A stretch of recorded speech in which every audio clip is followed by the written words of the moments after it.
don't need a high-end designer or a lot of money to get a luxe look. Be your own interior designer.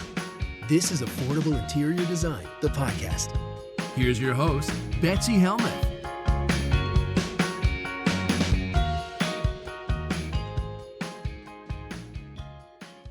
This question comes from, drumroll please, it's Tabitha, yet again. She has another question. She writes, my last question for now. We have this china hutch. It's an heirloom that can definitely not be removed. My theme is modern boho. We discussed that earlier, Tabitha. I want you to revisit that. And I don't even have china to put in this cabinet. The bottom cabinets hold our games. We're big into board games. What can I do to the top to make it more aesthetically pleasing? All right, well, it's nice to have pieces that are sentimental. It's nice to have pieces that evoke memories or that are special to you, that go beyond just I clicked and bought this online or I really loved it in the store, but rather they tug at your heartstrings. I think that having moments like that, having elements of that in your home can really make your space special and can make it feel like a personalized oasis rather than a hotel room. So many of my clients say, Betsy, I just want my home to look like a hotel room. And every time I hear that, a little piece of my soul dies, because everybody's supposed to feel at home in a hotel room, right? It's that kind of chameleon-esque space that appeals to everyone, that's not too strong in any one style, so that everyone can find it appealing in their own way, no matter their personal style. But for me, it just screams generic. So having these personalized items, these items that feel special, I think can give a home its je ne sais quoi. That being said, a lot of people inherit items that aren't them, that really go against the style that they want. And, it's fine for smaller items, like say a piece of art that you can reframe in your style, or an Afghan that you want to use that your grandmother made, but, it can go over certain places and you can take it out or put it in a chest when people are visiting, right? This piece is big.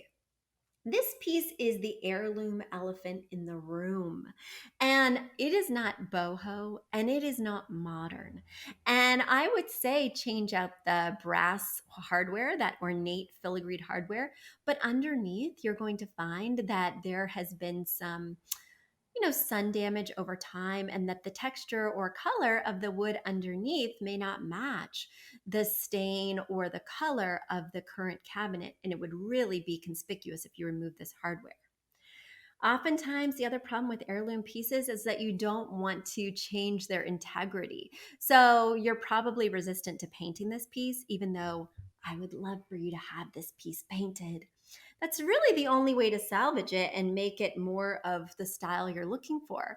I mean, the other way to make it more the style you're looking for is to style the shelves with items that reflect what you're hoping to portray in the room. You mentioned boho.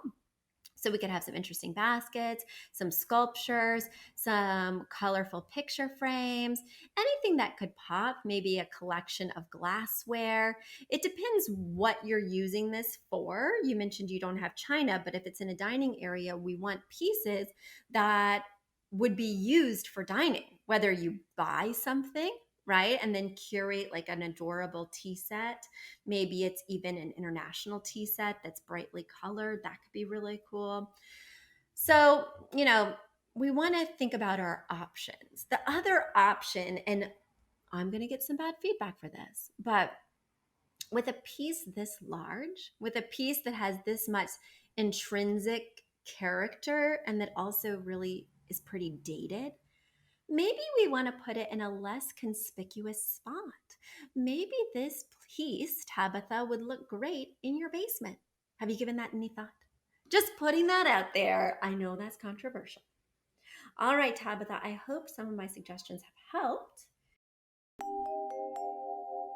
A big thank you to our amazing producer, Catherine Heller, to Aton and the MCR House Band, and to Affordable Interior Design, the sponsor of this podcast and the premier place to get an amazing look on a budget. Check out affordableinteriordesign.com. If you guys love the show, the very best way to support us is by spreading the word. Tell your friends or write us an awesome review on iTunes. So until next week, guys, thanks so much for joining us, and I'll talk to you soon. Bye.